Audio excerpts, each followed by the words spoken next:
यो देशको सेनालाई सर्वशक्तिमान बनाउनुपर्छ र यो देशको सेनालाई सर्वशक्तिमान बनाउनको लागि हामी सबैले अब आवाज, जनताहरूले नै आवाज बुलन्द गर्नुपर्ने स्थिति आएको छ।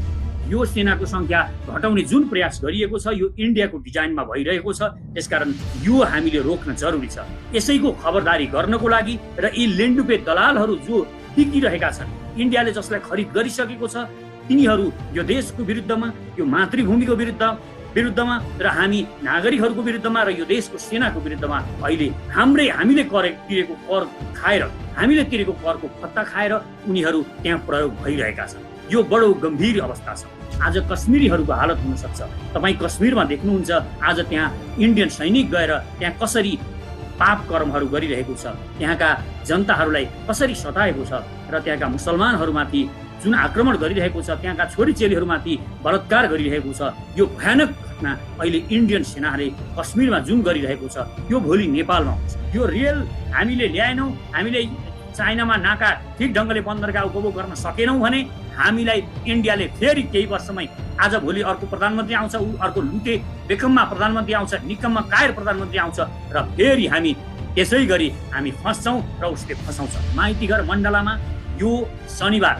यो शनिबार आइदिन 2 बजे आइदिनु हुनको लागि हार्दिक अनुरोध गर्छु। नमस्कार। आज फेरि म उपस्थित भएको छु। यहाँहरू सबैलाई मेरो नमस्कार छ। आज म केही खास विषयमा कुरा गर्न चाहन्छु र यो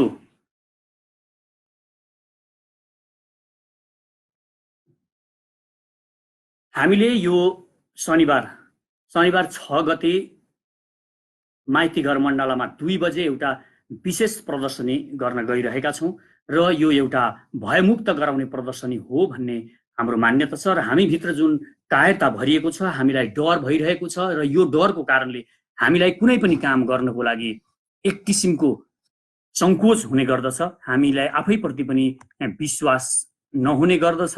यो कारणले गर्दाखेरि हामी यो भएको मुक्तिको लागि र यो देशमा वीरताको सञ्चार गर्नको लागि एउटा जोरदार प्रदर्शनी गर्न गइरहेका छौँ। सर्वप्रथम त म यहाँहरूलाई हात जोडेर बिन्ती गर्छु, यो शनिबार 2 बजे 6 गते शनिबार 2 बजे माइतीघर मण्डलामा उपस्थित भएर हामी सबै एकसाथ त्यहाँ उभिएर एउटा जोरदार आवाज गरौँ। आफूभित्र जुन एउटा शक्ति लुकेर बसेको छ, आफूभित्रको त्यो लायन जो सुतेर बसेको छ, त्यो शक्तिलाई हामी बाहिर प्रस्फुटन गरौँ र त्यो शक्ति जब प्रस्फुटन हुन्छ, त्यो शक्तिले केवल हामीलाई एउटा कामको लागि मात्र होइन, जीवनमा जुन पनि काम गर्छौँ हामी भयमुक्त भयौँ, हामी कायरताबाट मुक्त भयौँ भने, हामीलाई डर हराएर गयो भने हामी कुनै पनि जीवनमा गरिने कुनै पनि काममा हामी ठिक ढङ्गले सफलता प्राप्त गर्न सक्छौँ।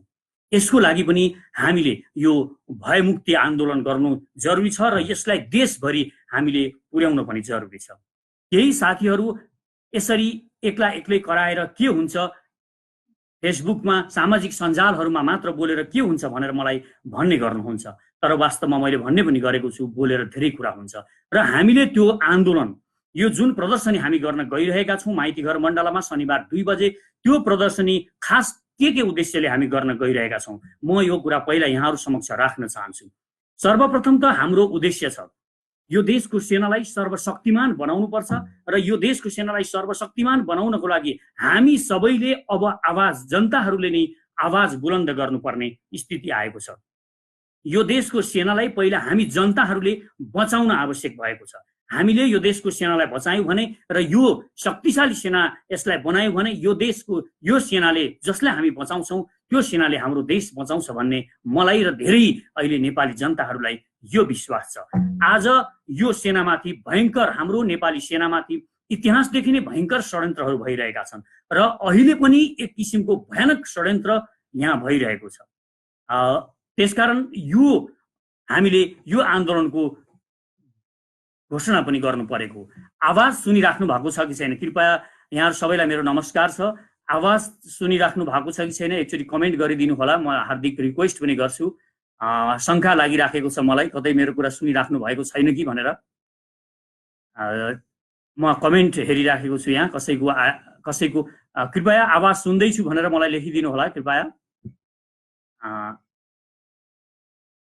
ओके, अब यो हामीले किन गर्न खोजिरहेका छौँ त? अहिले एउटा षड्यन्त्र, यो सदनमै एउटा विधेयक लान खोजिँदैछ, यो सेनाको संख्या घटाउनु पर्छ भनेर एउटा विधेयक लाने प्रयास गरिँदैछ र यसमा केही सांसदहरू जस्तो राम कार्की, शशि श्रेष्ठ र रामशरण महत जस्ता मानिसहरू यसमा सक्रिय भएर लागिरहेको हामीले बुझेका छौँ र यो भारतीय डिजाइन अनुसार, इन्डियाको डिजाइन अनुसार यो काम भइरहेको छ। हामीले ध्यान दिनुपर्ने कुरा यो छ र इतिहासमा पनि यस्ता धेरै घटनाहरू घटेका छन् जसले यो देशको सेनालाई बारम्बार कमजोर बनाउनलाई प्रयत्न गरिएको थियो र यो देशको सेनालाई कमजोर बनाएर यो देशलाई सजिलै यो इन्डियाको पन्जामा पार्ने एउटा जुन ग्रान्ड डिजाइन, जुन रणनीति बनाएको छ इन्डियाले, त्यो अनुसार अहिले पनि उनीहरू चलिरहेको हामीले बुझेको कारणले अब यो देशको सेनालाई सर्वशक्तिमान बनाउनुपर्छ भनेर हामीले आवाज उठाएका हौँ र यो आवाज हामी देशका हर नागरिकहरूमा पुर्याउन पनि चाहन्छौँ। हाम्रो उद्देश्य पनि यो रहेको छ। यो किन पनि जरुरी छ भने हामीले यदि समयमा यो गर्न सकेनौँ भने भोलि कुनै एउटा विधेयक ल्याएर जसरी जसरी इतिहासमा धेरै घटनाहरू घटेका छन् पहिला पनि यो देशको सेनालाई कमजोर पार्नको लागि, जस्तो 2004-5 साल पछाडि नै धेरै षड्यन्त्रहरू भएका थिए इन्डियाबाट र यो एउटा सर्वशक्तिमान सेना थियो, यो सार्क कन्ट्रीमै यो देशको सेनालाई घटाइयो, कमजोर बनाइयो, विविध कारणहरू देखाएर कमजोर बनाइयो। त्यस पछाडि अरू धेरै घटनाहरू यहाँ भएका छन्। ती घटनाहरूमा हामीले हेऱ्यौँ भने तपाईँले जब माओवादीहरू अलि सशक्त हुँदै गए, उनीहरू सत्तामा आए, उनीहरू सत्तामा आएपछि सर्वप्रथम उनीहरूले उठाएको माग पनि यही थियो, यो सेनालाई कसरी हुन्छ घटाउने, 10,000मा ल्याउने। यो भारतीय ग्रान्ड डिजाइन, इन्डियन डिजाइन अनुसार भएको कुरा हो र अहिले पनि यो किसिमको, यो सदनमा यो किसिमको अहिले कोरोना लागेको छ, संक्रमणको स्थिति छ भनेर यो एउटा विधेयक लान खोजिँदैछ यो सेनाको संख्या घटाउनको लागि। यो सेनाको संख्या घटाउने जुन प्रयास गरिएको छ यो इन्डियाको डिजाइनमा भइरहेको छ, त्यसकारण यो हामीले रोक्न जरुरी छ। यसैको खबरदारी गर्नको लागि र यी लेन्डुपे दलालहरू जो बिकिरहेका छन्, इन्डियाले जसलाई खरिद गरिसकेको छ, तिनीहरू यो देशको विरुद्धमा, यो मातृभूमिको विरुद्धमा र हामी नागरिकहरूको विरुद्धमा र यो देशको सेनाको विरुद्धमा अहिले हामीले तिरेको कर खाएर, हामीले तिरेको करको भत्ता खाएर उनीहरू त्यहाँ प्रयोग भइरहेका छन्। यो बडो गम्भीर अवस्था छ। त्यसकारण यसको खबरदारी गर्नको लागि सर्वप्रथम हामी भृकुटी मण्डपमा उपस्थित हुनेछौँ। पहिलो हामी यसको लागि उपस्थित हुनेछौँ किनभने यो हाम्रो सार्वभौम सत्तासँग, हाम्रो अखण्डतासँग जोडिएको कुरा हो। यदि हामीले यो अहिले गरेनौँ, आवाज उठाएनौँ भने एक किसिमको मानसिक रूपमा बिस्तारै बिस्तारै यिनीहरूले हामीलाई तयार गर्दै लान्छन् र यो सेनाको काम छैन भनेर भन्दै जान्छन् र यिनीहरूले यो सेनालाई कमजोर बनाउँछन् र घटाउँछन् र यो देशको सार्वभौम सत्तामाथि आक्रमण गर्छन्। हामी कहिल्यै पनि इतिहासमा दास नबनेको यो देशका हामी नागरिकहरू दास बन्ने अवस्था सिर्जना हुन्छ र दास बन्यो भने हाम्रो हालत ती सिक्किमेहरूको जस्तो हुन सक्छ जसको आफ्नो भन्ने र आफ्नो गौरव गर्न लाग्ने सबै कुराहरू इन्डियनहरूले खोसिसकेका छन्। आज कश्मीरीहरूको हालत हुन सक्छ। तपाईँ कश्मीरमा देख्नुहुन्छ आज त्यहाँ इन्डियन सैनिक गएर त्यहाँ कसरी पाप कर्महरू गरिरहेको छ, त्यहाँका जनताहरूलाई कसरी सताएको छ र त्यहाँका मुसलमानहरूमाथि जुन आक्रमण गरिरहेको छ, त्यहाँका छोरीचेलीहरूमाथि बलात्कार गरिरहेको छ। यो भयानक घटना अहिले इन्डियन सेनाले कश्मीरमा जुन गरिरहेको छ त्यो भोलि नेपालमा हुन सक्छ। त्यसकारण यो हुनुभन्दा अगाडि नै हामी सजग हुन जरुरी छ, हामी सचेत हुन जरुरी छ र यही सचेतनाको लागि हामी जोरदारले हुङ्कार गर्नको लागि, यो आफूभित्र बसेको शक्तिलाई जगाउनको लागि, हामी कायर छैनौँ, हामी परो भने लड्न पनि सक्छौँ भन्नको लागि पनि हामी माइतीघर मण्डलामा भेला हौँ। म यो हार्दिक रिक्वेस्ट गर्छु। र अर्को एउटा पक्ष छ, एमसीसीको बारेमा पनि धेरै कुराहरू गर्ने गरिन्छ। मलाई केही साथीहरूले एमसीसी ल्याउनुपर्छ भनौँ, यसले एमसीसी ल्याउनुपर्छ, यो देशलाई अमेरिकाको सेना ल्याउनुपर्छ भनौँ भनेर केही साथीहरू मेरो कुरालाई ठिक ढङ्गले नबुझिकन भन्ने गर्नुहुन्छ। यसमा मेरो स्पष्ट धारणा छ। मेरो स्पष्ट धारणा जसरी यो देशका युवाहरूको स्पष्ट धारणा छ, मागेर खानु हुँदैन, कायर बन्नु हुँदैन। हामी जसरी म भनिरहेको छु भने एउटा कायर बन्नु हुँदैन भन्ने मानिसले मागेर खानुपर्छ भनेर कसरी भन्न सक्छ? त्यसकारण अनुदान जति आउँछ, जुन पनि अनुदान आउँछ, संसारभरिबाट हामीलाई अनुदान भनेर जुन चिज आउँछ त्यसमा दबाब हुन्छ। त्यो अमेरिकाको मात्र कुरा छैन, अमेरिकाको एमसीसीको मात्र कुरा छैन, जुनै पनि अनुदानमा यहाँ हामीलाई दबाब दिएर हाम्रो अखण्डता, हाम्रो सार्वभौम सत्ता, हाम्रो डिग्निटी, हाम्रो स्वाभिमानमाथि आक्रमण गरिन्छ। यो कुनै पनि अनुदानले गर्छ। किनभने तपाईँलाई थाहा छ, तपाईँको अगाडि जो भिख माग्न आउँछ, भिख माग्न आउने मानिसलाई तपाईँले कसरी दिनुहुन्छ? उसलाई सम्मान साथ आफ्नो हैसियतमा राखेर पक्का पनि आजसम्म दिनुभएको छैन होला। यो दिने बानीको विकास गरेको भए, मानवले यो विकास गर्न सकेको भए आज हामी पनि यो एमसीसी पूर्ण रूपमा एउटा स्वच्छ रूपमा स्वीकार गर्न सकिन्थ्यो होला। तर यहाँ युवाहरूले, यो देशका युवाहरू जो आफै गर्नुपर्छ, हामी आफै सक्षम हुनुपर्छ, भिख मागेर खाने होइन भनिरहनु भएको छ, यो एकदमै जायज कुरा छ। र म पनि भन्छु, हामी यो देशका मानिसहरू सुनको पिरामा बसेर हल्लुङ्गेको कचौरा थापेर केही दानाहरू ओसारिरहेका छौँ। यो हामीले स्वीकार गर्नु हुँदैन। र यो अनुदान भनेको जुन पनि आउँछ, यो अमेरिकन यो एमसीसी को मात्र म कुरा गरिरहेको छैन, जुन पनि अनुदान आउँछन् ती अनुदान भनेका डाका हुन्, डकैत गर्न नै आएका हुन्छन्। चाहे जुनसुकै आएका हुन्, जुनसुकै राष्ट्रले दिएका हुन्, उनीहरूले केही न केही स्वार्थ नभइकन हामीलाई अनुदान दिँदैनन्। तपाईँ जुनसुकै यहाँ बनेका बाटाघाटा कुनै पनि कुरा तपाईँ हेर्नुहोस्, तपाईँ बीपी राजमार्ग नै हेर्नुहोस्। ल उदाहरण दिउँ, जापान हाम्रो विरुद्धमा कहिल्यै पनि छैन। जापान एउटा नम्र देश पनि हो, विनम्र र लोयल देश पनि हो। उसले दोस्रो विश्वयुद्ध पछाडि कोहीमाथि आक्रमण गर्ने त्यो किसिमको व्यवहार पनि गरेको छैन। हाम्रो बीपी राजमार्ग हामीले देखेका छौँ, त्यो राजमार्ग जापानले बनाइदियो, जापानले बनायो। तर जापानले बनाउँदाखेरि त्यो मार्गमा बनाउँदाखेरि उसले के फाइदा लियो त त्योबाट हामीले हेरेका छैनौँ। त्यहाँ उसले सानो बाटो, ठिक्कको सानो बाटो बनायो र उसका हायस गाडीहरू बेच्यो। उसका हजारौं हजार हायस गाडीहरू त्यहाँ बिके र त्यो वास्तवमा त्यो बाटो बनाउँदा जति खर्च लागेको थियो त्यो उसले त्यहाँबाट उठायो। यसरी उनीहरूले आफ्नो फाइदा पनि गरिरहेका हुन्छन्। त्यसकारण हामीले अनुदानमा भन्दा बरु ऋण लिएर बनाऊ। म युवाहरूको यो कुरामा एकदमै समर्थन पनि गर्छु र युवाहरूले जो भनिरहनु भएको छ मागिस कि खाइस भनेर जुन युवाहरूको आवाज छ, यो आवाजमा मेरो पनि आवाज मिसाउन चाहन्छु म। अब यो देशमा युवाहरूलाई अघि लगाएर हामी जो पनि यो देशका नेताहरू छन् उनीहरूले पछि लाग्नुपर्छ। किनभने युवाहरूलाई थाहा छ यो देशको शासन सत्ता कसरी चलाउनु पर्छ, यो देशमा के गर्नुपर्छ भनेर। युवाहरूले जब म माग्दिनँ, मलाई मागेकोले मलाई चाहिँदैन भनिराख्नु भएको छ भने यो पौरख गर्छु भन्ने साहस पनि हो युवाहरूको। यो हामीले बुझ्न जरुरी छ। हरेक युवाहरूलाई अब हामीले विश्वास गर्न जरुरी छ, किनभने उहाँहरूले यो साहस देखाइराख्नु भएको छ। यो साहस जुन युवाहरूको छ, त्यसकारण युवाहरूको यो आवाजलाई सुनियोस्। अनुदान लिँदैछ, एमसीसी लिँदैछ भने हाम्रो डिग्निटीमाथि कुनै पनि किसिमको प्रहार नहोस्। यो कुरामा युवाहरूको यो कुरामा ध्यान दियोस्। र अब युवाहरूले यसलाई पूर्ण रूपमा खारेजै गर्न चाहनु भएको छ भने हामी यो मात्र खारेज नगरौँ। म देशका युवाहरूलाई अनुरोध गर्न चाहन्छु, यो एउटा अनुदान मात्र खारेज नगरौँ। कुनै पनि अनुदानहरू, यो देशमा जुन पनि अनुदान भनेर आउँछन् ती सबैलाई हामी अस्वीकार गरौँ। त्यो अनुदान हामीलाई भिख चाहिँदैन, हामी यो भनौँ। आज हामी तपाईँ देखिराख्नु भएको छ यो पशुपति विकास कोषले यत्रो टसल छ इन्डियासँग, यस्तो छ अवस्था। यो देशको भूमि कब्जा गरेर बुट बजारिरहेको छ इन्डियाले। तर 3 करोड रुपियाँ यो विकास कोषले पशुपतिको सफाई गर्छु भनेर त्यो इन्डियन राजदूतावासमा गएर भिख मागेछ। हेर्नुहोस् यो देशका निकम्मा शासकहरू, हामी इन्डियासँग लड्नुपर्छ, हामी आफ्ना पौरखले बाँच्नुपर्छ भनिरहेका छौँ। तर यी दलालहरू त्यो विकास कोषका दलालहरू गएर 3 करोड नाथे रुपियाँको लागि यिनीहरू नाक रगड्छन्, लम्पसार परेर आइरहेका छन्। यो दुर्गति छ। यी डाकाहरू हुन्, यी डकैत गरिरहेका छन्। त्यो के हुन्छ, जस्तो यो अनुदान भनेको के हो म अलिकता बताउँछु। यहाँ एउटा बाबु भिख माग्ने भयो भने, एउटा बाबु कतै कटौरा थापेर गएर भिख माग्छ भने उसले 99% त्यो भिख मागेर आएको पैसा सबै रक्सी खाएर सिद्ध्याउँछ र 1% पनि आफ्ना बच्चाहरूको लागि खर्च गर्दैन। अहिले जति पनि यो देशमा अनुदान आएको छ ती सबै अनुदानहरू त्यही रक्सिया बाबुले मागेको भिख जस्तो भएको छ। यिनीहरूले त्यो भिख जसरी ल्याएर यो देशको जनताको सेवा, यो देशको विकास गरेका छैनन्, जसरी रक्सी खाने बाबुले आफ्ना बच्चाहरूलाई भिख मागेर ल्याएर राम्रो गरेको छैन, त्यसरी नै यो देशका यी नेताहरूले जति पनि भिख मागेका छन्, अनुदान भनेर ल्याएका छन्, त्यो सबै यिनीहरूले खाएर दलाली गरेर आफ्ना मान्छेहरूलाई पोसेर आफ्ना दलालहरूलाई दिएर ठेक्कापट्टा पनि आफ्नैलाई दिएर सबका सब यिनीहरूले खाएका छन्। त्यसकारण यो अनुदान भन्ने डकैत जुन छ, डाका गर्ने, यो सबै पनि हटाउँ। र अर्को कुरा म युवाहरूलाई आह्वान गर्न चाहन्छु, हामीले अब अर्को एउटा कुरा पनि गर्नु छ। यी जति पनि एनजिओ र आइएनजिओहरू छन् यिनीहरूलाई पनि डाँडा कटाउनुपर्छ, यो देशबाट लखेट्नुपर्छ।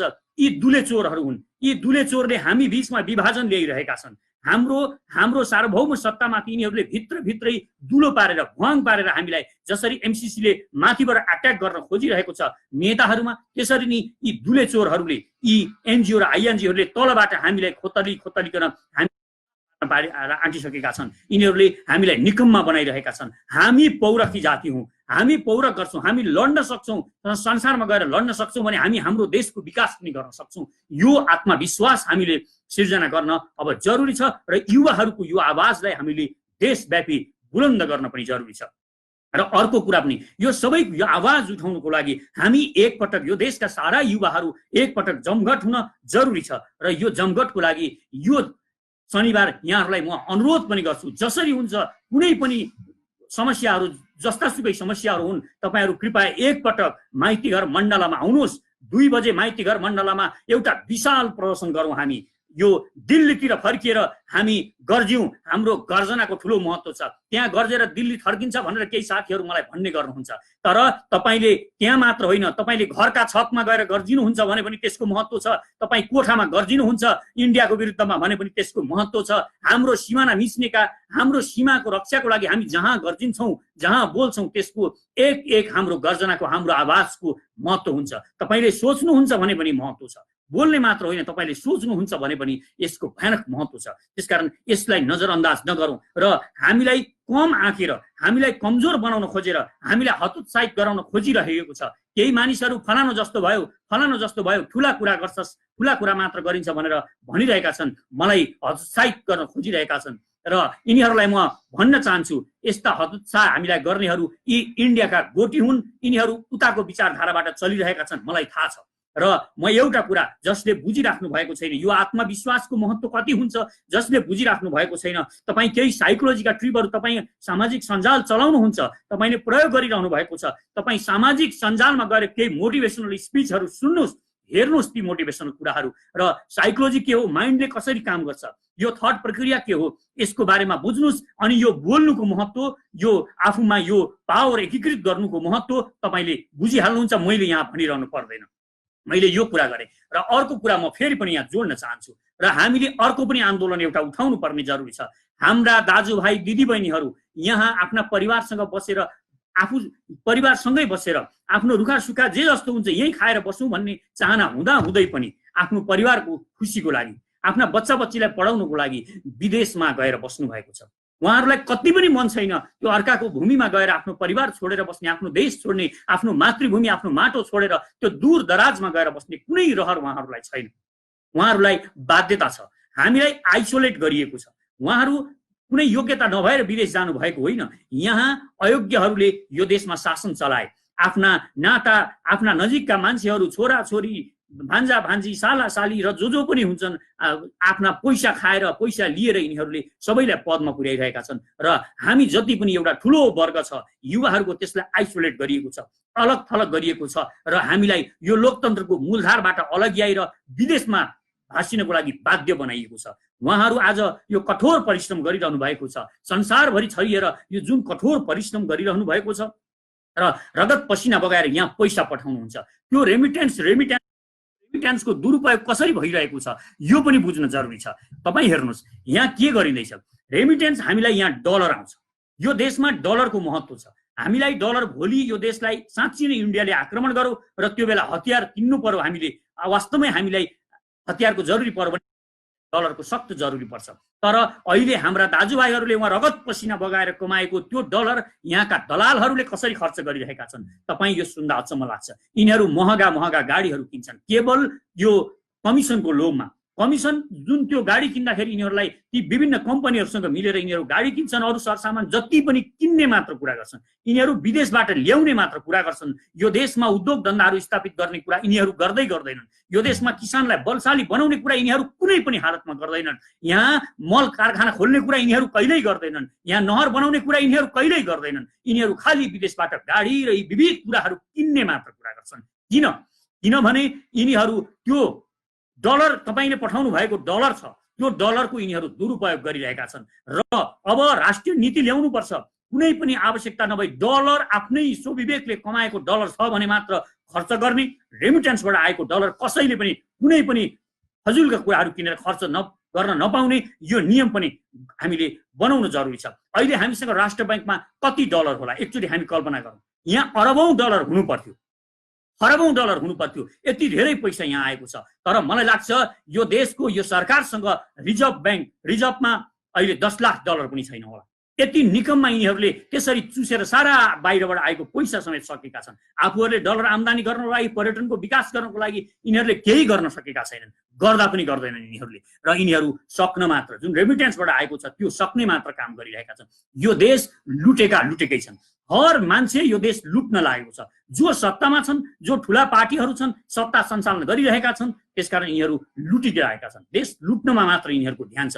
यिनीहरू योग्य छैनन् होइन, यिनीहरू योग्य छन्, यिनीहरू बाठा छन्। तपाईँ हामी जो विदेशमा यहाँ बसेर काम गरिरहेका छौँ, हामी भन्दा पनि यिनीहरू धेरै बाठा छन्। तर यिनीहरूले आफ्नो बठ्याइ, आफ्नो यो सबै जति पनि बठ्याइ छ, यिनीहरूले यो देशका जनताहरूलाई लुट्नको लागि, यो देशलाई लुट्नको लागि प्रयोग गरिरहेका छन्। सारा शक्ति यिनीहरूले देश लुट्नको लागि प्रयोग गरिरहेका छन् र यो देशको घातको लागि प्रयोग गरिरहेका छन्। तपाईँ बाबुराम भट्टराई हेर्नुहुन्छ, बाबुराम भट्टराईको कुरा गर्नुहोस्। यो देश यत्रो पढो, हामी डाक्टर गरेको मान्छे यो देश बनाउँछ होला भन्थ्यौँ, तर उसको सारा विद्या, यो देशको सारा स्रोतहरू इन्डियालाई बुझाउनको लागि लागिरहेको छ। त्यसकारण बाबुराम भट्टराई जस्ता गद्दारहरू अब मधेस छिरेका छन्। यिनीहरूले मधेसलाई पनि बिटुल्याउने छन्, यो देशलाई अब अझै खतरनाक मोडमा पुर्याउने छन्। यो देश अहिले नै पनि यो देशको स्थिति नाजुक बनाइसकेका छन् यिनीहरूले। त्यसकारण हामी युवाहरू, अब यो देशका सारा युवाहरूलाई म अनुरोध गर्छु, तपाईहरू जोडिनुहोस्। हामी जोडिन जरुरी भइसकेको छ। अब हामीले ढिलो गर्यौँ भने, अब हामी ढिलो भयौँ भने म तपाईहरूलाई भन्न चाहन्छु, यो देश 10 वर्षभित्रमा यो दास बनिसक्नेछ। यो देश यिनीहरूले यो डिजाइनमा इन्डियाले काम गरिरहेको छ र यो देशका नेताहरूलाई त्यसरी यिनीहरूले खरिद गरिसकेको छ। यहाँका बौद्धिकहरू, तपाईँ हेर्नुहुन्छ, यहाँका बौद्धिकहरू कति राम्रो कुरा गरौँ, गरिबका कुरा गरौँ, भ्रष्टाचारका कुरा गरौँ भनेर तपाईँ भन्नुहुन्छ, तर उसको एउटा उसको पोइन्टमा इन्डियाले आफ्नो थट घुसाइदिएको छ। जति पनि इन्डियामा गएर तालिम लिएर आउने त्यहाँ प्रोफेसरहरू जान्छन् र त्यहाँ विभिन्न प्रवचन दिएर आउँछन्, ती सबैलाई इन्डियाले आफ्नो सूत्र घुसाइसकेको छ। त्यो नेहरू डक्ट्रिन अनुसारले उसले हाम्रा यहाँका बौद्धिकहरूलाई त्यो किसिमको उद्घोष, त्यो विचार यहाँ सम्प्रेषित गरेको छ। र यो किसिमका विचारहरू, यिनीहरूका विचारहरू सुन्दा राम्रा हुन्छन्, यिनीहरू बौद्धिक पनि छन्, तर यिनीहरूको विचार खरिद गरिएको छ। त्यसकारण खरिद गरिएका विचारहरूप्रति तपाईँ सावधान हुन जरुरी छ। हामीले सावधान भएर हामीले सबै कुराहरूलाई ध्यानले हेरेनौँ भने हामी चाँडोभन्दा चाँडो हामीलाई दास बनाउने लाइनमा लगिएको छ। अहिले एउटा गौरव लाग्दो काम भएको छ, गौरव लाग्दो काम भयो। हाम्रा इतिहासमा सधैँ हाम्रा नेताहरूले खुट्टा कमाइरहे, कहिले पनि इन्डियासँग आँखामा आँखा जुदाएर बात गर्ने र उनीहरूसँग टक्कर गरेर हाम्रो सार्वभौम देश हो भने जसरी हामी गर्ने कुनै पनि प्रधानमन्त्री हामीले यो देशमा पाएका थिएनौँ। एउटा प्रधानमन्त्री केपी ओलीले यति काम गरे, उनलाई बधाई दिउँ। तर अब यिनको काम सकिएको छ। अब यिनले यहाँभन्दा बढी गर्न सक्दैनन्। यिनले अब त्यो जमिन लिम्पियाधुरा, कालापानी र लिपुलेको त्यो जमिन यिनले फिर्ता ल्याउन सक्दैनन्। म तपाईँलाई विश्वास दिलाउन चाहन्छु, यिनीसँग अब त्यो बुता पनि हैसियत छैन। अब म यिनीहरूलाई अनुरोध गर्छु, यिनीहरूकै पार्टीको कुनै एउटा गतिलो मानिस, कुनै एग्रेसिभ, एकदमै अडान लिन सक्ने एउटा युवा प्रधानमन्त्री छानुन् र त्यो भूमिको लागि यिनीहरूले पाइला चालुन्। यदि यो देशको साँच्ची नै केपी ओली यो देशको भूमि फिर्ता गर्न चाहन्छन् भने इन्डियासँग वार्ता गर्नको लागि हामी शक्तिशाली हुन जरुरी छ। हामी शक्तिशाली भएर, हाम्रो सेना शक्तिशाली भयो भने, अनि हामीले जब यो प्रक्रियामा अगाडि बढ्छौँ तब इन्डियाले हामीसँग ठिक ढङ्गले वार्ता गर्छ, नभए उसले हामीसँग वार्ता पनि गर्दैन। त्यसकारण हामीले उसलाई वार्ता गर्ने बनाउनको लागि पनि हाम्रो यो देशको सेनालाई पावरफुल बनाउन अत्यन्तै जरुरी छ। यो केपी ओलीले गर्नुहुन्छ भने यो सेनालाई शक्तिशाली बनाउनलाई मन्त्री परिषदबाट अहिले नै केही समयमै निर्णय गरेर यो देशको सेनाको लागि विश्वका अत्याधुनिक वेपन्स किन्ने निर्णय गर्नुहुन्छ र बजेटमा अब पार्न थाल्नुहुन्छ भने यो उनले साँच्चै नै यो जमिन फिर्ता ल्याउँछन् भनेर विश्वास गर्न सकिन्छ, नत्र यो जमिन फिर्ता आउनेवाला छैन। अब हामीले यदि यो जमिन फिर्ता आएन भने हामी त्यही जमिनको लागि अड्किएर बस्ने होइन, त्यो त हामी कुनै पनि बेला फिर्ता ल्याउँछौँ। हामी लडेर हुन्छ, मरेर हुन्छ, हाम्रो जमिन त्यो हाम्रो अब नाक हो, त्यो हाम्रो नाक हामी काट्न दिँदैनौँ, हामी त्यो जमिन फिर्ता ल्याउँछौँ। अब त्योभन्दा बढी यदि इन्डियाले हामीलाई यसरी दबाब सिर्जना गर्यो भने अब त चाइनाले लद्दाखमा आक्रमण सुरु गरिसकेको छ। हामी पनि अब ग्रेटर नेपालको आवाजलाई बुलन्द गर्न जरुरी छ।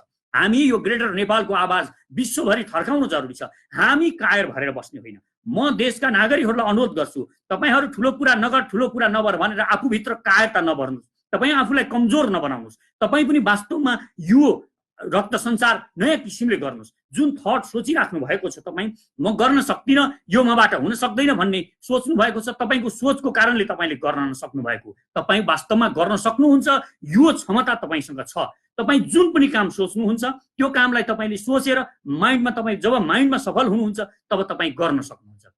माइन्डमा तपाईँको मस्तिष्कले गर्न सक्दैन, म गर्न सक्दिनँ भन्ने तपाईँ ठान्नुहुन्छ भने तपाईँ गर्न सक्नुहुन्न। त्यो सही कुरा हो। वास्तवमा तपाईँ जो पनि आफ्नो हैसियत अनुसारले पदहरू पाउने गर्छ, हैसियत अनुसारले माथि पुग्ने गर्छ। कोही मानिस तपाईँ हेर्नुहोस्, एउटा बैंकमा पनि तपाईँ एउटा सिइओ हुन्छ, त्यहाँ 20 लाख तलब खाने सिइओ पनि हुन्छन् र क्लर्क पनि त्यहाँ हुन्छन् जो 15,000 20,000 मात्र तलब खानुहुन्छ।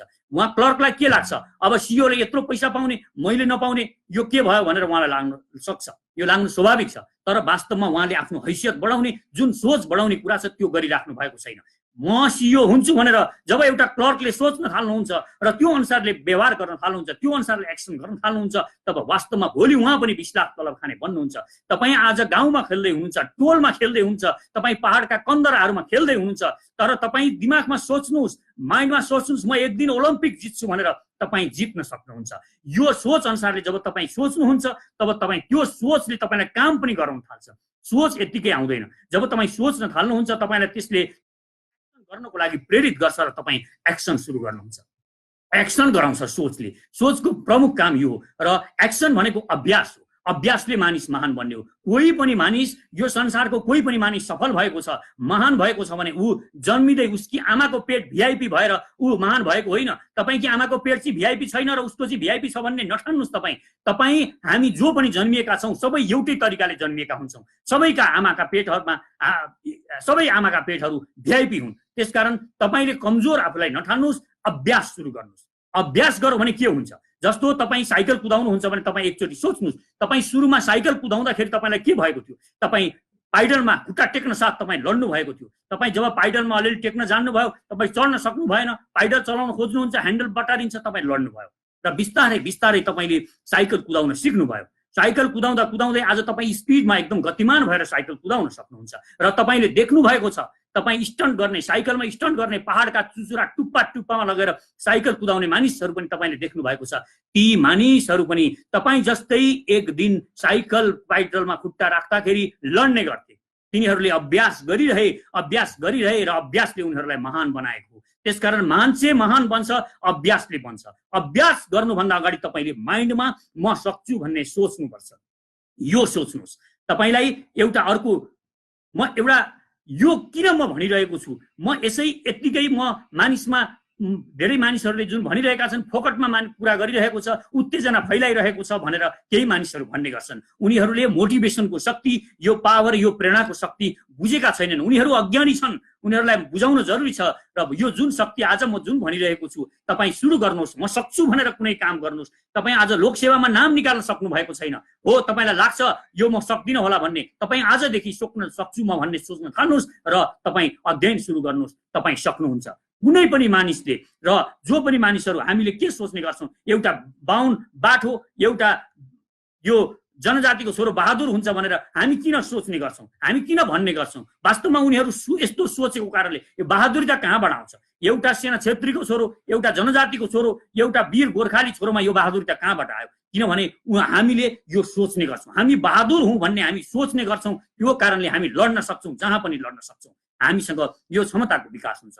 त्यसकारण यो विकास गर्नको लागि, यो आत्मविश्वासको विकास गर्नको लागि पनि म यहाँहरूलाई एकपटक जमघट भएर हामी यो आवाज बुलन्द गरौँ। म सक्छु भन्ने भावलाई देशभर सञ्चार गर्नको लागि, एउटा आवाज, बुलन्द आवाज दिनको लागि हामी माइतीघर मण्डलामा शनिबार 2 बजे म अनुरोध गर्छु। माइतीघर मण्डलामा तपाईँ जुनसुकै काम छ होस् तपाईँको, तपाईँ आफ्नो साथीलाई लिएर आउनुहोस्, साथीलाई, घरको परिवारलाई लिएर आउनुहोस्, माइतीघर मण्डलामा आउनुहोस्। तपाईँ कुनै पनि यो देशको वीरताका गाथाहरू, तपाईँ कुनै पनि कोटेसनहरू, महान कोटेसनहरू लेखेर आउनुहोस्। तपाईँ महान व्यक्तिका, यो देशमा धेरै महान व्यक्तिहरूले महान कुराहरू भन्नुभएको छ, ती कोटेसनहरू लेख्नुहोस् र ती कोटेसनका प्ले कार्डहरू बनाएर आउनुहोस्। आफ्नो छोरा छोरी, बच्चा बच्ची सबलाई लिएर माइतीघर मण्डलामा आउनुहोस्। हामी एकचोटि सबै भेला भएर एउटा बुलन्द आत्मविश्वास सञ्चार गरौँ। यो देशमा यो आवश्यक छ।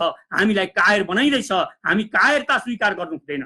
हामीले कायरता स्वीकार गर्नु भनेको हामी मर्नु बराबर हो। त्यसकारण यो कायरता स्वीकार नगरौँ। यो देशलाई जोड्नको लागि अब एउटा रक्त सञ्चार गर्नको लागि, आत्मविश्वास भर्नको लागि हामीले यो देशलाई जोड्न जरुरी छ। यो आत्मविश्वास हामीले गाउँ गाउँमा, टोल टोलमा पुर्याउन जरुरी छ। अब हामी 2000 रुपियाँको लागि इन्डियामा मजदुरी गर्न जाने होइन, हामीले हाम्रा बारीमा कसरी उत्पादन गर्ने हो यो हामीले सिक्नु छ। हामीले राष्ट्रियता अब यसरी पनि जोगाउन सक्छौँ। हामीले आफ्ना छतमा हामीले फलफुल रोपौँ, तरकारी रोपौँ। हामीले तरकारी रोपेर दिनमा 2 साग 3 साग जति खान सकिन्छ आफूले रोपेको तरकारी खाउँ। हामीले राष्ट्रियता जोगाउन सक्छौँ। हाम्रा साना बारीहरूमा एकदम सानो ठाउँ छ भने पनि त्यहाँ हामी घिरौँडाहरू रोपौँ, त्यहाँ सिमी रोपौँ, त्यहाँ बोडी रोपौँ, फर्सी रोपौँ, लौका रोपौँ, त्यहाँ इस्कुस गाडिदिउँ। ती कुनै कला धेरै जान्नु पर्दैन, सिक्नु पनि पर्दैन, यसो गाडिदिनु भयो र अलिअलि पानी हालिदिनु भयो भने ती फल्छन्। ती हामी तरकारी खाउँ र सागहरू यसै खेर नपालौँ। अहिले हाम्रो साग हामी बाहिरबाट साग आउँदैन, यहीँको साग हुन्छ।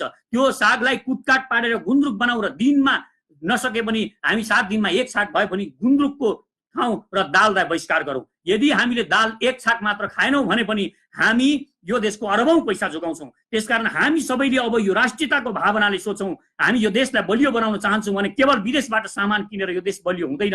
हामीले यो देशमा अब आफैले केही गर्न जरुरी छ। यो जरुरी किन पनि छ भने अब यो देशलाई बचाउनु छ। हामीले दासता स्वीकार गर्नु छैन। हामी फेरि आफै आफ्ना पौरखमा जुन युवाहरूले सोच्नु भएको छ, आफै पौरख गरेर यो देशलाई बनाउनु पर्छ। बनाउन सकिन्छ। यहाँका नेताहरू कायर भए, यहाँका सबै मानिसहरू कायर भए बनाउन सकिँदैन भने यिनीहरूले भनेर हामीले बनाउन नसक्ने होइन, हामी बनाउन सक्छौँ। विश्वास गर्नुहोस्, हामी भित्र यो अपार सम्भावना छ।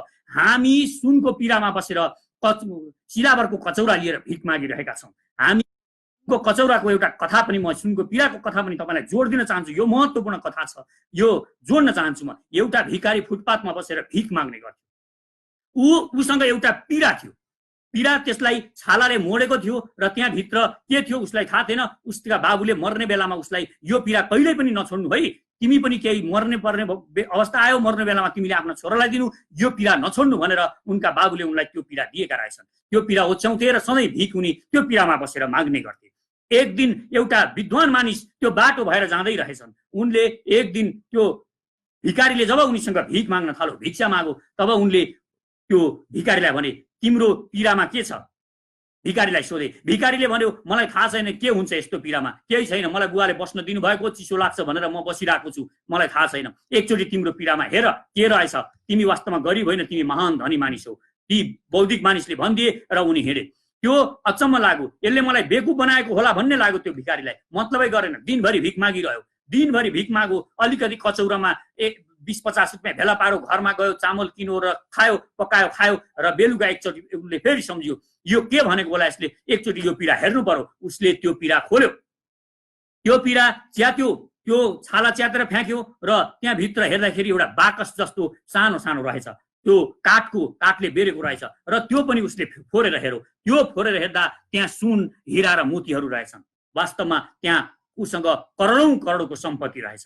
हेर्नुहोस्, यही भिखारीको हालत छ हाम्रो पनि। हामी आज एमसीसी अनुदान भन्छौँ, हामी के भन्छौँ, हामी दुनियाँ अनुदान भनेर हामी आफ्नो देशको सार्वभौम सत्ता अर्कालाई बुझाउन खोजेर हामी अर्काको अगाडि झुकेर आज सुनको पिरामा बसेर कचौरा थापिरहेका छौँ, भिख मागिरहेका छौँ। हामी कसैको अनुदान स्वीकार नगरौँ, कुनै पनि अनुदान। यो एमसीसी मात्र होइन, यदि खारेज गर्ने हो भने यो नियमै बनाउन हामी सरकारलाई बाध्य गरौँ र कुनै पनि अनुदान नलिउँ। हामी बरु ऋण लिउँ, हामी बरु ऋण लिएर यहाँ काम गरौँ, आफ्नो स्वविवेकले गरौँ। आफूले भनेका ठाउँमा कुन परियोजनामा ऋण लिने हो त्यसमा मात्र लिउँ। उनीहरूले भनेका परियोजनामा हामी नलिउँ। हामी यहाँ मल कारखाना खोल्नको लागि लिउँ, हामी नहर बनाउनको लागि ऋण लिउँ, यस्ता कामहरूको लागि, यो कृषि उत्पादनको लागि हामी ऋण लिउँ, हाम्रा युवाको पर्यटन विकासको लागि ऋण लिउँ। तर उनीहरूले हामीलाई यसो गर भन्छन्, त्यस्ता कुराहरूमा जे गर भन्छन् त्यसमा ताली बजाउँदै हामी ऋण लिन नकुदौँ।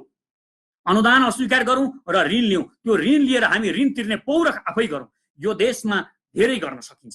यो देशमा सम्भावनाको खानी छ। यो देशलाई विश्वास गर्नुहोस्, यो देश भनेको तपोभूमि हो, ब्रह्माण्डको सबैभन्दा, यो पृथ्वीको सबैभन्दा उत्तम र साधन स्रोत भएको देश छ।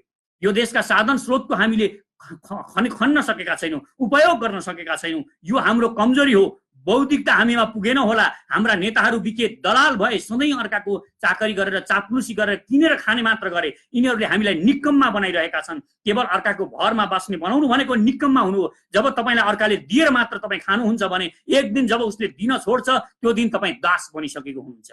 दिनु भनेको उसले दास बनाउनको लागि नै दिने हो। जसले पनि दिन्छ भने दास बनाउनको लागि दिन्छ, कसैसँग पनि नमागौँ। र म रिक्वेस्ट गर्छु, हामीले चाँडै नै यो पशुपति जसले भिख मागेको छ इन्डियासँग 3 करोड 10 करोड रुपियाँ पशुपति कोषमा छ, त्यहाँ त्यो पशुपति विकास कोषमा यति धेरै सम्पत्ति छ, यति धेरै अनुदान दिनुभएको छ, त्यहाँ जनताले यति धेरै दान दिनुहुन्छ, त्यो पैसा खर्च नगरेर सफाई गर्छु भनेर त्यहाँका गद्दारहरूले गएर पैसा लिएर आएका छन्। 3 करोड रुपियाँ 3 करोडको अगाडि लगेर नाक लगेर उनीहरूले त्यसको खुट्टामा दूतावासमा त्यो राजदूतको खुट्टामा लगेर नाक जोडेका छन्। यी गद्दारहरूलाई त्यो पैसा फिर्ता गर भन्न हामीले चाँडै त्यहाँ जानुपर्छ। अब यो पशुपति क्षेत्र घेर्नुपर्छ र त्यहाँको कोषको अध्यक्षलाई, सचिव जो छन् तिनीहरूलाई थुतेर बाहिर निकाल्नुपर्छ र त्यो पैसा फिर्ता गर्न लाउनुपर्छ।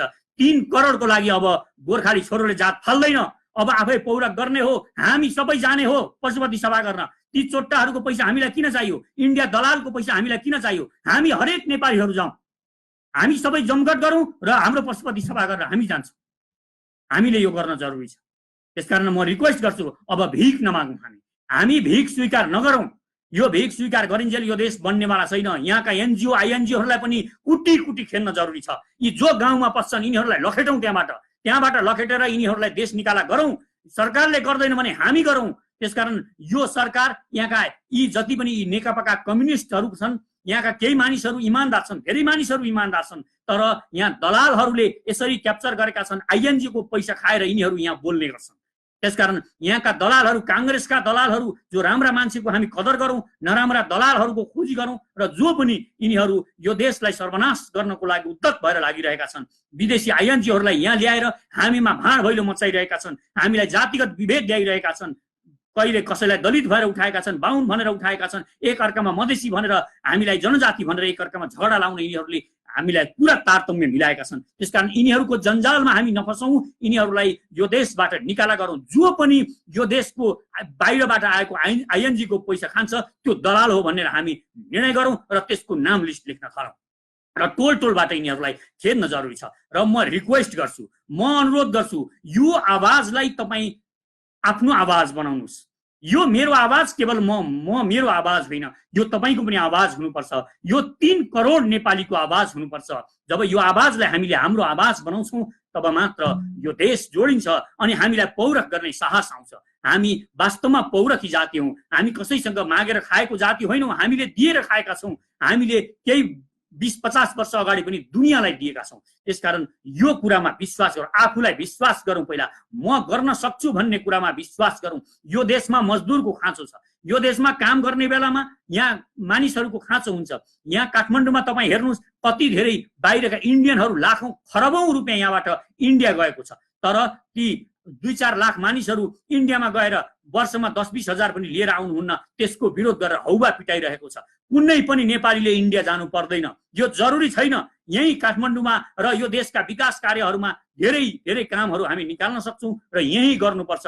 यही तपाईँ प्लम्बरिङको काम सिक्नुहोस्, तपाईँ घर बनाउने काम सिक्नुहोस्, साना साना उद्यम सिक्नुहोस्, यहाँ धेरै काम छ, हामी त्यो गर्न सक्छौँ। अहिले यो देशमा वास्तवमा इन्डियाको विकास हुनलाई, इन्डियालाई शक्तिशाली बनाउनलाई अप्रत्यक्ष रूपमा हामीले नै भूमिका खेलिरहेका छौँ। किनभने उनीहरू यहाँ आएर काम गर्छन् र सारा पैसा यहाँबाट लिएर जान्छन्। हामी उनीहरूका सामान किनिदिन्छौँ र हाम्रो बजेट जुन घाटा छ, तपाईँ हेर्नुहोस् व्यापार घाटा, त्यो व्यापार घाटा अरबौँमा छ र त्यो सबै हामीले वास्तवमा अन्जानमा हामीले इन्डियालाई धनी बनाइरहेका छौँ, इन्डियालाई शक्तिशाली बनाइरहेका छौँ र हामी उसैलाई शक्तिशाली बनाएर अनि उसको दास बन्न खोजिरहेका छौँ। हेर्नुहोस्, यो कमराकी स्वास्नी भनिन्थ्यो पहिला, कमराकी स्वास्नीको साउले जतिखेर पनि गिजोल छ भनिन्थ्यो, अहिले त्यस्तै भइरहेको छ। हामी नै उसलाई शक्ति दिन्छौँ, हामी नै उसलाई सर्वशक्तिमान बनाउँछौँ, तर उसैले हामीलाई गिजोलिरहेको छ, हामीलाई उसैले आक्रमण गरिरहेको छ, हाम्रै सिमानामा उसले सियाना राखिरहेको छ। यो एउटा कुरा छ। र अर्को कुरा, अब चाइनासँग हामीले एकदम कङ्क्रिट जस्तो सम्बन्ध बनाउन पनि जरुरी छ। चाइनासँग इन्डियाको अब युद्ध हुनेवाला छ। यो युद्ध अमेरिकाले कुनै पनि हालतमा चाइना र इन्डियालाई प्रयोग गरेर पुरै यो क्षेत्रमा इन्डिया मार्फत युद्ध थोपर्दैछ र हामीले अब हाम्रा सेनालाई यो जुन गोर्खा रेजिमेन्ट भनेर जुन इन्डियामा हामीले हाम्रा युवकहरूलाई पठाइरहेका छौँ, उनीहरूलाई पनि हामीले अब यो सरकारले नै फिर्ताको लागि आह्वान गर्नुपर्छ। अब हामीले कुनै पनि हालतमा इन्डियामा हाम्रा सेनाहरूलाई मर्नको लागि पठाउनु हुँदैन। उसको सीमा रक्षाको लागि हाम्रा युवाहरूले किन ज्यान दिनुपर्ने आवश्यक छैन। अब यो पनि हामीले विचार गर्नुपर्छ र यसको लागि पनि हामीले आवाजहरू बुलन्द गरेको हुनुपर्छ। यो आवाजलाई देशव्यापी बनाऊ र म यहाँहरूलाई फेरि पनि अनुरोध गर्छु, आफ्ना साथी सङ्गी जो पनि आफूसँग नजिक हुनुहुन्छ, तपाईँ अलिक टाढा हुनुहुन्छ, गाडी छैन भने तपाईँ हिँडेर पनि आउनुहोस्। माइती घर मण्डलामा मेरो हार्दिक रिक्वेस्ट छ, 2 बजे शनिबार 6 गते शनिबार 2 बजे यो आउने शनिबार तपाईँ 2 बजे माइतीघर मण्डलमा उपस्थित हुनुहोस्। हामी एउटा आवाज बुलन्द गरौँ। हामी सांकेतिक रूपमा त्यहाँ हामीले जुन हतियार ल्याउने भनेका छौँ, कसैले पनि हतियार लिएर आउने होइन। फेरि तपाईँहरू भ्रममा नपर्नु होला, खुकुरी लिएर आउने भनिएको छ भनेर तपाईँ खुकुरी बोकेर नआउनु होला, त्यसको आवश्यकता छैन। हामीले सांकेतिक रूपमा गर्ने जुलुसको लागि केही खुकुरीहरू त्यहीँ राखेका हुन्छौँ। हाम्रा विशेष कार्यकर्ताहरूसँग, म सचेत नेपाली हो नवनिर्माण सेनाका कार्यकर्ताहरूसँग मात्र त्यो हुन्छ र त्यो हामीले इन्डिया दिल्लीतिर हामी ताकेर त्यो धार त्यतापट्टि पारेर हामी जुन नारा गर्छौँ र हामी सिंहदरबारलाई पनि अम्लो ठड्याउँछौँ। यदि तिमीले ठिक समयमा निर्णय लिएनौ, त्यहाँबाट सीमाबाट हाम्रो भूमिबाट इन्डियन सेना हटाउनको लागि पहल गरेनौ, यो देशको सेनालाई सर्वशक्तिमान बनाएनौ र हाम्रो सशस्त्रलाई तिमीले सिमानामा अधिकार दिएर पठाएनौ भने त्यहाँ एउटा हाम्रा जवानहरू, सशस्त्रका जवानहरू जब सिमानामा जानुहुन्छ, सिमानामा गएको बेला उहाँलाई अधिकार छैन। सिमाना मिचोर जोर जबस्ती गरो, उहाँको कपडा च्याति उहाँको बन्दुक खोज्न आइसकेका हुन्छ, त्यो बेला उहाँलाई हान्ने अधिकार छैन। यस्तो अधिकार त्यही स्थानीय रूपमा दिनुहोस्। त्यहीँको स्पटको चौकीलाई नि तपाईँले दिएको हुनुपर्छ। र हामी नवनिर्माण सेना बनाउँदैछौँ। यो नवनिर्माण सेना भनेको देशमा विकास कार्य गर्नको लागि हो। यो सेना भनेको कोदालो पनि चलाउन सिक्छ र यसले बन्दुक पनि चलाउन सक्छ। परो भने यो लड्न पनि तयार हुन्छ, तथापि यो निर्माण गर्नको लागि हो। र म अन्त्यमा रिक्वेस्ट गर्न चाहन्छु, हामी चाँडै नै यो अभियान, यो महाअभियानलाई हामी चाँडै नै पार्टीमा परिणत गर्दैछौँ। किनभने कुनै पनि चिज बदल्नको लागि त्यो सिस्टमभित्र घुस्न जरुरी छ। सिस्टमभित्र हामी घुस्न सकेनौँ भने हामीले बाहिर सुमसुम्याएर बाहिर धुलो झारेर परिवर्तन आउँदो रहेनछ। हामीले बाहिर कराएर मात्र परिवर्तन आउँदैन। किनभने परिवर्तनको लागि हामी भित्रै घुस्न, सिस्टममा घुस्न जरुरी छ।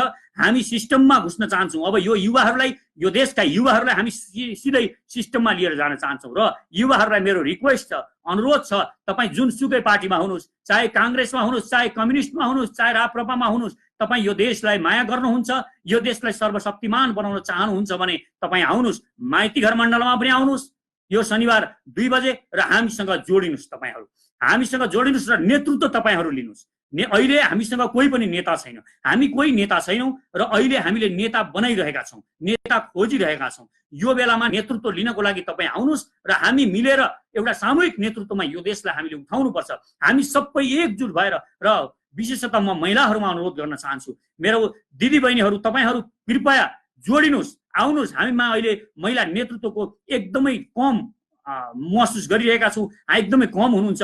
र हाम्रो दलित समुदायको साथीहरूलाई म हार्दिक रिक्वेस्ट गर्छु, जनजातिको साथीहरू त एकदम चेतनशील भएर आइराख्नु भएको छ, उहाँले निकै नेतृत्वमा निकै अगाडि बढिसक्नु भएको छ। तर मैले दलितको साथीहरू र मधेसको साथीहरूलाई कम देखिरहेको छु। हरेक चौधरीको छोरा र छोरीहरूलाई म आह्वान गर्छु, हामीसँग जोडिनको लागि, यो देशको निर्माणको लागि आउनुहोस्, हामी जोडिएर काम गरौँ। र म सबैलाई आह्वान गर्छु, हामी कोही पनि नेता बन्न, म पनि नेता बन्न आएको होइन, म एउटा सामूहिक नेतृत्वको विकास गर्न चाहन्छु। अरूको जस्तो 20 वर्ष जन्मेदेखि जहिले नेतै हुनुपर्ने यस्तो हाम्रो परिपाटी पनि छैन। हामी यसलाई नियमबद्ध रूपमा 1-1 वर्षमा नेता फेर्ने गरी र त्यसलाई एउटा नेतृत्वको विकास गर्ने गरी हामी यो परिपाटीको पनि सुरुवात गर्न गइरहेका छौँ। त्यसकारण एक पटक मात्र हाम्रोमा जो संयोजक हुनुभयो भने त्यो फेरि अर्को पटक अर्को मानिस आउनुहुन्छ। त्यसकारण नेतृत्वको विकास गर्नको लागि हामी प्रयासरत पनि छौँ, हामी यो पनि गरिरहेका छौँ। एउटा पार्टी खोल्ने, परिवर्तन गर्छु, एउटै बुढोले सधैँ शासन गरौँ भन्ने, अर्कोले पार्टी खोल्ने, अनि पार्टी खोलेर आफू मात्रै फेरि संयोजक हुने, अभियान खोल्ने, आफू मात्रै सधैँ संयोजक हुने, अर्को कसैलाई पनि नबनाउने, कसैलाई पनि नल्याउने। अहिले यहाँ भएका अभियानहरू, यो देशमा भएका पार्टीहरू सबैले यही गरिरहेका छन्। हामी यो गर्न चाहँदैनौँ। हामी तपाईँहरूलाई भन्न चाहन्छौँ, यदि म पनि अहिले म संयोजक होइन, तपाईँहरू म सचेत नेपालीको संयोजक, यो नवनिर्माण सेनाको संयोजक, अर्को जो हुनुहुन्छ अहिले हाम्रो साथी, उहाँ पनि 1 वर्ष मात्र हो, म पनि 1 वर्ष मात्र हुन्छ। अहिले म पनि संयोजक छैनौँ, हामी कोही पनि अहिले संयोजक छैनौँ। हामी एकचोटि भेला भएर जमघट गरेर अनि मात्र हामी संयोजक पनि छान्न चाहन्छौँ, राष्ट्रिय स्तरको संयोजक छान्न चाहन्छौँ। र त्यो संयोजक छान्दाखेरि हामी अर्को वर्ष परिवर्तन गर्ने गरी हामी विधान पनि बनाउँछौँ। त्यसकारण आउनुहोस्, जोडिनुहोस् र नेतृत्व सम्हाल्नुहोस्। यो देशको परिवर्तनको लागि हामी राजनीति किन गर्ने, के मतलब, आफ्नो सुती खेती गर्ने हो, खाने हो भनेर बसिरह्यौँ भने यिनीहरूले हामीलाई जसरी अहिले हामी राजनीतिमा चाख राखेनौँ, आफ्ना काम गऱ्यौँ, आफ्ना काम गरेर घरमा बसिरह्यौँ, अनि हामीले राजनीतिमा चाख नराख्दै यिनीहरूले देशै बेचिसके, यो देश नै खाइदिइसके, यिनीहरूले अर्कालाई सुम्पिसके, देशमा सेना ल्याएर अर्काको सेना राखिसके, यो देशको स्थिति एकदमै नाजुक बनाए, यो देशलाई तन्न बनाए। समृद्ध बनाउँछन् भनेको त के को बनाउँथे, यिनीहरूले खतम बनाए यो देशलाई। त्यसकारण यो सबैलाई रोक्न जरुरी छ। हामीले अब पूर्व यो उत्तरी सीमाबाट जुन केपी ओलीले सपना देखाउनु भयो यो देशका जनतालाई, उहाँले गर्नु भएन, त्यतापट्टि काम गर्नु भएन। म उहाँलाई पनि चुनौ, त्यसैले उहाँ अयोग्य हुनुहुन्छ भनेर म भन्छु। उहाँले आफ्ना सपनाहरू छोड्नु भयो। जसले आफ्ना सपना छोड्छ त्यो मानिस अयोग्य हो। जब तपाईँ एउटा महान काम गर्छु भनेर सोच्नुहुन्छ तब तपाईँ त्यसलाई छोड्नुहुन्छ भने, बिचमा अलपत्र पारेर आफ्ना अरू काममा लाग्नुहुन्छ, त्यो लक्ष्यमा लाग्नुहुन्न भने तपाईँ बरालिएको हो, तपाईँ गलत हो। त्यसकारण म केपी ओलीलाई यस अर्थमा गलत भन्छु। यो कुरा त यो कालापानी लिम्पियाधुरा लिपुलेकको नक्सा ल्याउने कुरा त इमर्जेन्सी बिचमा आएको हो। उहाँको प्रोजेक्ट के थियो? उहाँको प्रोजेक्ट थियो रेल ल्याउने प्रोजेक्ट थियो। खोइ त्यो रेल ल्याउने प्रोजेक्ट हामीले प्रश्न सोध्न जरुरी छ। रेल आउँदैन नभनौँ, फेरि हामी रेल ल्याउन सकिँदैन चाइनाबाट नभनौँ, रेल ल्याउन सक्ने मसँग पनि प्लान छ। म तपाईँलाई बताउन चाहन्छु, हामीलाई धेरै पैसा लाग्छ, खरबौँ लाग्छ, ल ठिक छ लाग्छ। अब कसरी हामी रेल ल्याउन सक्छौँ? हामीले जसरी हायेस्ट गाडी किनिदिएर त्यत्रो बाटो जापानलाई बनाउनको लागि सहुलियत दिन सक्यो, उसले बनाउन सक्यो, त्यो हामीले उसको हायेस्ट गाडी किनेको कारणले हो। र हामीले अहिले सम्झौता गरेर अरू देशका विदेशबाट जुन पनि किसिमका गाडीहरू आउँछन् ती सबैमा अलिक बढी भन्सार लाउने र चीनबाट आएका गाडीहरूमा हामीले कम भन्सार लगाएर गर्यौँ भने, चीनका गाडीहरू मात्र आयात गरिदियौँ भने यो देशमा लाखौँ लाख अरबौँ पैसा जुट्नेछ। र त्यो पैसाले हामी चीनबाट जुन गाडी किनिदिन्छौँ त्यो एउटा उसले हामीलाई त्यो रेल बनाइदिन सक्छ।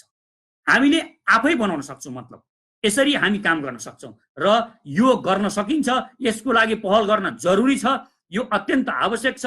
यो रेल हामीले ल्याएनौँ, हामीले चाइनामा नाका ठिक ढङ्गले बन्दरगाह उपभोग गर्न सकेनौँ भने हामीलाई इन्डियाले फेरि केही वर्षमै, आज भोलि अर्को प्रधानमन्त्री आउँछ, अर्को लुते बेकममा प्रधानमन्त्री आउँछ, निकममा कायर प्रधानमन्त्री आउँछ, र फेरि हामी त्यसै गरी हामी फस्छौँ र उसले फसाउँछ। त्यसकारण हामीलाई हाम्रो मुक्तिको लागि पनि हामीलाई उत्तरको बाटोको आवश्यकता छ। यो हाम्रो स्वतन्त्रताको लागि आवश्यक हो। यो सपना केपी ओलीले छोड्नु भएको छ। त्यसकारण आफ्ना सपना छोड्ने प्रधानमन्त्री हामीलाई चाहिँदैन। तपाईँ यो सपनालाई मूर्त गर्ने, यो सपनालाई साकार गर्ने खालको अर्को युवा प्रधानमन्त्री बनाउनुहोस् र तपाईँ छोडिदिनुहोस्। तपाईँले यति नक्सा ल्याउनु भयो, तपाईँलाई हामी रथयात्रा गराउँछौँ, तपाईँलाई सम्मान गर्छौँ र इतिहासमा तपाईँको सम्मान पनि हुन्छ। अब हामीलाई उत्तरमा ठिक ढङ्गले बन्दरगाह खोल्न सक्ने र रेलको वास्तवमै हामीलाई ल्याउन सक्ने एउटा चट्टानी अठोट भएको प्रधानमन्त्री दिएर तपाईँ राजीनामा गर्नुहोस्। यो अहिलेको आवश्यकता हो। त्यसकारण अन्त्यमा, अब म अन्त्यमा आइसकेको छु, यहाँहरूसँग हार्दिक रिक्वेस्ट गर्छु, फेरि पनि अन्त्यमा म रिक्वेस्ट गरिरहेको छु। यो मेरो मात्र रिक्वेस्ट होइन, यो देशको आवश्यकता हो। म देशको आवश्यकता बोलिरहेको छु र यहाँहरूलाई म अन्त्यमा फेरि पनि माइतीघर मण्डलामा यो शनिबार आइदिन 2 बजे आइदिनु हुनको लागि हार्दिक अनुरोध गर्छु। र यो भिडियोलाई तपाईँले आफूले डाउनलोड गरेर आफ्नै फेसबुकमा पनि लगाउन सक्नुहुन्छ। यसलाई सेयरै गरिरहनु पर्छ, यसले के भन्छ कि भन्ने ठान्नु पर्दैन। तपाईँहरूलाई यो सेयर गर्न अप्ठ्यारो छ, तपाईँलाई डाउनलोड गर्न आउँछ भने आफै डाउनलोड गर्नुहोस्। डाउनलोड गरेर यो भिडियोलाई आफ्नो सामाजिक सञ्जालहरूमा प्रयोग गर्नुहोस्। तपाईँ जहाँसुकै पनि प्रयोग गर्नुहोस्। युट्युब चलाउने साथीहरूले युट्युब प्रयोग गर्नुहोस्। सामाजिक सञ्जाल फेसबुक ट्विटर चलाउने साथीहरूले ट्विटर चलाउनुहोस्। टिकटकमा युज गर्नुहोस्। जहाँसुकै यो आवाजलाई हामीले देशव्यापी बनाउनु छ र यो आवाजलाई देशव्यापी बनाउनमा हामी सबै लागौँ र हामीले एकदम सक्रिय भएर यो आवाजलाई बुलन्द गरौँ। साहस भर्नु अत्यन्तै जरुरी छ। धन्यवाद। हवस् त। शक्तिशाली र समृद्ध नेपालको नवनिर्माणका लागि सचेत नेपाली महाअभियान। आदरणीय दिदीबहिनी तथा दाजुभाइहरू नमस्कार। म पुण्य प्रसाद प्रसाई। पेशाले म लेखक, प्रकाशक र उद्यमी। जे विशेषण भए पनि म तपाईहरू जस्तै यो देशलाई हृदयदेखि नै माया गर्ने एउटा देशभक्त नेपाली हुँ। नेपालको अस्तित्व खतरामा परेको यस घडीमा देशभक्तिको भावना नेपाली जनजनमा पुर्याउनु अति नै आवश्यक ठानेर हामीले म सचेत नेपाली नामक महाअभियान सुरु गरेका छौँ र यसको संयोजकमा साथीहरूले मलाई तोक्नु भएको छ। यस महाअभियानको उद्देश्य भ्रष्ट र देशद्रोही लेन्डुपेहरूलाई नाङ्गे झार बनाउने मात्र होइन, राष्ट्रिय गौरवका आयोजना छिटो पूरा गर्न यो सरकारलाई दबाब दिनु र नेपाली स्वार्थसँग सम्बन्धित कुनै पनि घटनालाई ठिक ढङ्गले प्रस्तुत गरेर जनतालाई सचेत र चनाखो हुन प्रेरित गर्नुका साथै विश्वका कुना कुनामा पुगेर संसारको समृद्धि देखेका जनताको यति त नेपालमा हामी पनि गर्न सक्छौँ। नेपाल भन्दा सुन्दर त मलाई संसारमा कहीँ लागेन भन्ने जुन भावना छ त्यसलाई मूर्त रूप दिन र उहाँहरूलाई आफ्नो मातृभूमि फर्केर परिवारसँगै बसेर केही गर्न सक्ने उद्यमी हुन प्रेरणा दिनुका साथै नेपाल र नेपालीलाई माया गर्ने सकारात्मक सोच भएका मनहरूलाई गोलबद्ध गरेर नेपालको निर्माण गर्न यहाँको व्यथिति, विसङ्गति, भ्रष्टाचार र राष्ट्रद्रोही दलाल लेन्डुपे विरुद्ध लड्न एउटा विश्वसनीय, भरपर्दो र सशक्त आवाज निर्माण गर्नु हो, जुन आवाज सुन्न यो लम्पसारवादी सरकार पनि बाध्य बनोस्। हामीलाई यो देशका भ्रष्ट र लेन्डुपे नेता, भ्रष्ट र दलाल कर्मचारी, टाठा बाठा बनेर विदेशीको पैसा खाएर परे देशै बेच्न पनि पछि नपर्ने विदेशी जासुसहरूले धेरै भ्रममा पारे। अब सचेत बनौं र अरूलाई पनि सचेत गराउँ। यो सचेत नेपाली महाअभियानको उद्देश्य सानो र सुन्दर नेपाल मात्र होइन, विशाल, शक्तिशाली र समृद्ध नेपालको नवनिर्माण हो। यसका लागि तपाईँ पनि भन्नुहोस्, म सचेत नेपाली। र यदि हामीसँग हातमा हात र आवाजमा आवाज मिलाएर यो देशको नवनिर्माणको यो महाअभियानमा सक्रिय बन्न चाहनुहुन्छ भने हामीसँग जोडिनुहोस्। यसका लागि कमेन्टमा म सचेत नेपाली लेखेर आफ्नो इमेल आइडी लेख्नुहोला। साथै हाम्रो ट्विटर ह्यान्डल म सचेत नेपालीलाई फलो गर्नुहुन र म सचेत नेपाली नामको फेसबुक पेज लाइक गर्नुहुन पनि हार्दिक अनुरोध गर्दछु। आउनुहोस् मिलेर नेपालको नवनिर्माण गरौँ। एकै स्वरमा भनौँ, म सचेत नेपाली, मेरो देश म आफै बनाउँछु। म आफ्नो प्यारो मातृभूमि नेपाल र नेपाली जनताको सेवामा मन, वचन र कर्मले समर्पित रहनेछु। देश र जनतालाई कहिल्यै धोका दिने छैन र धोका दिने गद्दारहरूलाई म छोड्ने पनि छैन। धन्यवाद।